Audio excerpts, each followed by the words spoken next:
Eh bien bonjour, bienvenue, dans les bureaux de Safe Event. Aujourd'hui, on va vous faire une vidéo un petit peu particulière puisqu'on va faire le tour des bureaux pour vous présenter toute l'équipe. Parce qu'effectivement, derrière Japan Expo, ce ne sont pas que quelques personnes, c'est plus de 40 personnes à l'année qui travaillent et qui sont, présents chaque jour pour préparer un festival de 4 jours de folie. Donc je vous invite à me suivre et on va aller faire le tour des bureaux. Et on commence du coup avec mon acolyte que vous voyez régulièrement sur les réseaux sociaux, sur Twitch, Thomas, fondateur et directeur du développement, animateur Twitch, qui du coup voilà, est en train de travailler sur des projets top secrets. Et on continue, on a après des infrastructures assez standards avec des salles de réunion et on va aller voir l'équipe communication. C'est très bien de faire un festival, mais il faut qu'il y ait des gens qui sont là pour faire connaître l'existence de Japan Expo, faire connaître le programme du festival, les invités, toutes les activités qu'on propose. Donc Nelson, le responsable de l'équipe communication et un peu de marketing aussi par moment, avec Lola, son assistante qui n'est pas là aujourd'hui, et on passe du coup sur l'open space communication avec Tina, la social media manager, Lucas, le chargé de communication digitale, Steve, le rédacteur de contenu. La chaise vide là-bas, c'est la chaise de Dimitri qui tient la caméra actuellement. Et Christelle, chargée de marketing.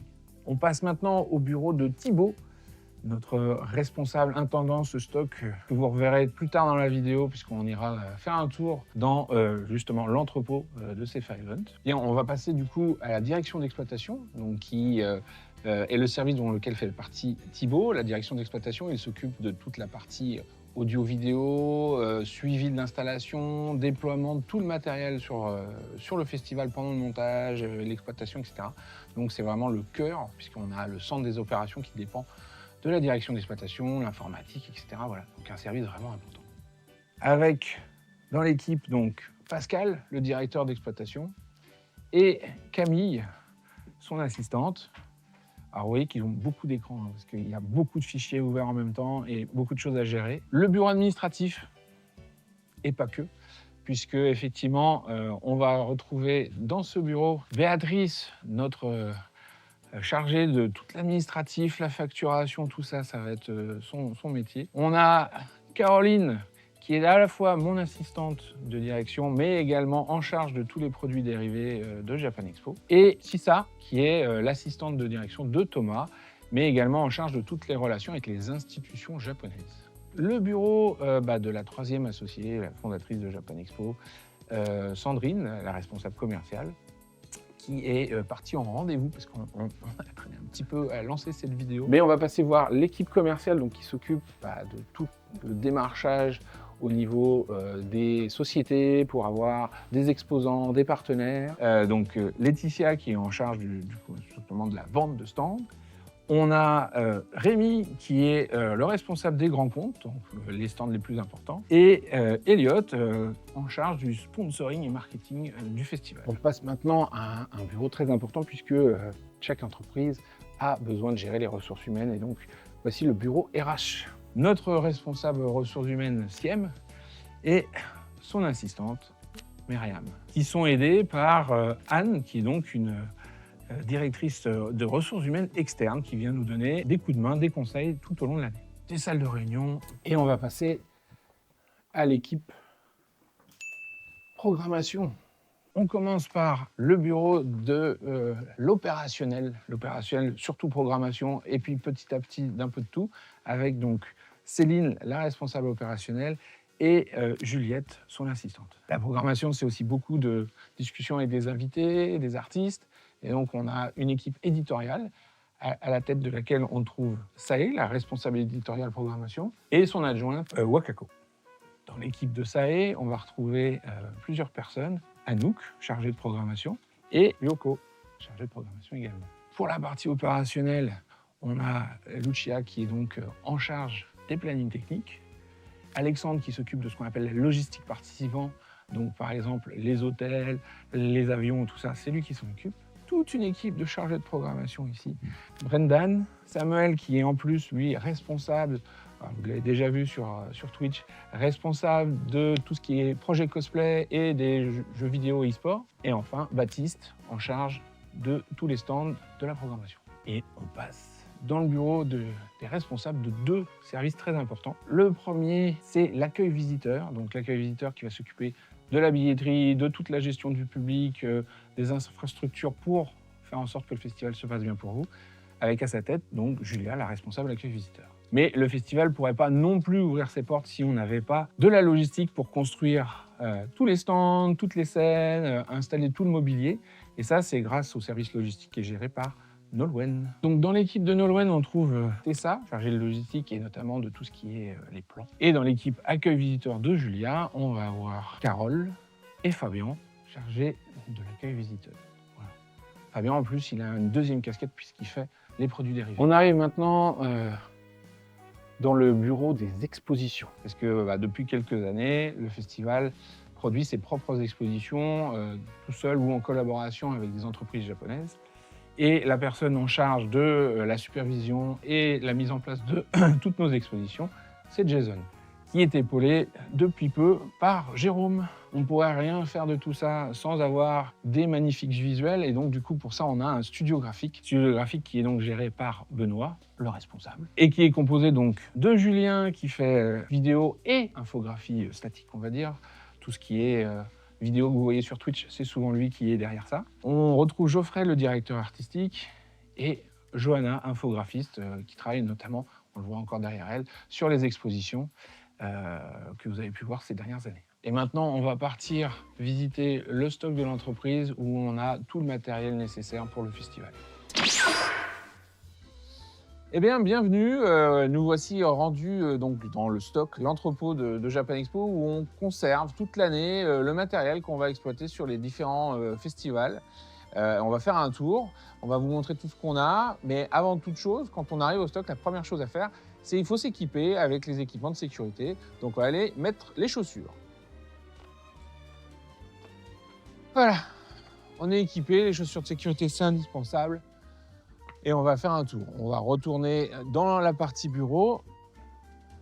Partie bureau où du coup on va retrouver tout le matériel informatique qui sera déployé pendant le festival. C'est pratiquement une centaine de machines qui sont nécessaires pour tout le bon fonctionnement du festival. C'est aussi ici qu'on va retrouver Thibaut qu'on avait vu au bureau et qui est le responsable du stock. Et maintenant on rentre dans la partie stockage.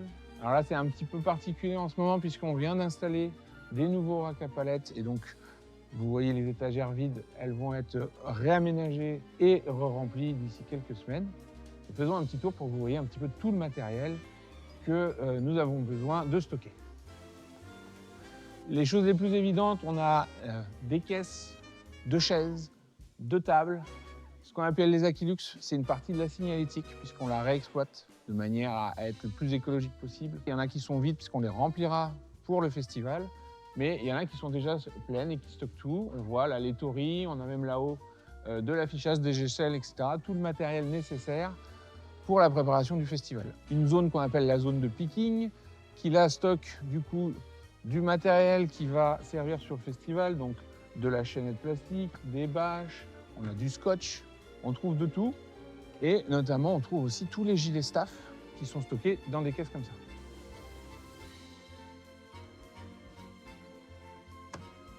Les casquettes de sécurité qu'on fournit auprès de 300 staff qui interviennent pendant le montage du festival. Donc ça, c'est des casquettes renforcées pour la sécurité de tout le monde. Les fameux gilets. Les gilets staff qui sont là. Ici, les tatamis. Quand vous venez à Japan Expo Paris, vous voyez des grands espaces de tatami. Il y a 400 mètres carrés de tatami. Pour avoir du matériel de qualité, on a pris le parti d'acheter des tatamis qui sont capables d'accueillir des compétitions officielles. Donc c'est vraiment des tatamis d'arts martiaux standards et qu'on stocke toute l'année et qu'on installe nous-mêmes. Des étagères pour tous les espaces organisateurs, ventilateurs, il y a énormément de choses.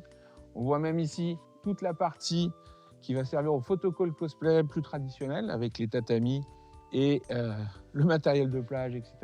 Il y a plusieurs photocall cosplay qui sont là. On retrouve ici les Goldorak, Grit Mazinger et Mazinger qu'on a effectivement acheté à l'occasion de l'avenue de Gonagai en 2019 et qu'on utilise depuis, notamment l'année dernière quand on a fait les 50 ans de Goldorak. On a même des éviers, difficiles à trouver, mais pour la scène Washoku, on a le matériel à l'année pour pouvoir facilement l'exploiter. Du porte-badge, on l'a acheté en lot pour pouvoir bénéficier de meilleurs tarifs et on le stocke toute l'année. On continue avec des étagères, il y a même des vitrines réfrigérées. Là, c'est des stocks de palettes d'eau. On continue des boîtes de transport pour pouvoir ranger toutes les chaussures de l'équipement staff, toutes les chaussures de sécurité. Du stock de papier, parce qu'on consomme beaucoup de papier toute l'année, mais aussi sur place. Et après, là, on rentre dans des caisses de dotation, donc tous les cadeaux qu'on récupère pour les différentes activités animation qu'on vous propose tout au long des festivals. Là, on a déjà commencé à recevoir une partie des produits dérivés qu'on vous proposera cet été. Donc, on entrepose ici en attendant le festival.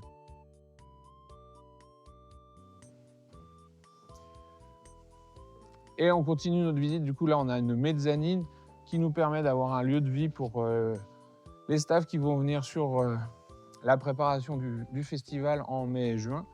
Et toute l'année, voilà, ça fait un petit espace de restauration. Là, on va stocker des choses qui sont plus compliquées, plus hors format, comme par exemple les bâches, qui ne vont pas rentrer sur des stockages standards de palettes. On a des archives papier, on a des silhouettes, plein de caisses, on a de tout ici. Tout ça pour que, après, que ce soit à Paris, à Marseille ou à Orléans, on puisse déployer des choses les plus quali possibles. Et on va retourner au bureau. Et voici le deuxième étage, dans lesquels nous avons de nouveau des petites salles de réunion et du coup un bel espace pour la pause de midi, la cafétéria. Effectivement, quand on est dans une entreprise avec une quarantaine de personnes à l'année, il faut pouvoir manger tranquillement le midi. Et une fois que la pause déjeuner est terminée, on peut en profiter pour faire un moment de détente entre collègues dans cette salle où on trouve effectivement des jeux, des canapés pour se reposer avant de reprendre le travail. Là, on est vraiment dans les coulisses de l'émission puisqu'on se retrouve dans la régie. Voilà. C'est de là que sont lancées toutes les vidéos, toutes les infographies qu'on a créées tout au long de l'année. Et on met maintenant les pieds directement dans le studio.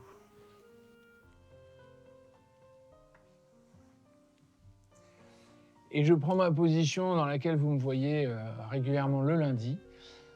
Pour vous remercier d'avoir suivi cette vidéo. On espère que ça vous a donné une idée de toute l'équipe, tous les gens qu'il y a derrière, puisqu'effectivement, le festival n'aurait pas la tête qu'il a aujourd'hui, ni il ne pourrait pas vous accueillir dans de bonnes conditions sans toutes ces personnes qui travaillent tout au long de l'année sur le festival, parce qu'effectivement, c'est une énorme équipe qui est présente pour pouvoir faire en sorte que vous passiez 4 jours de folie. Voilà. J'espère que ça vous aura plu et on se retrouve très bientôt sur nos réseaux.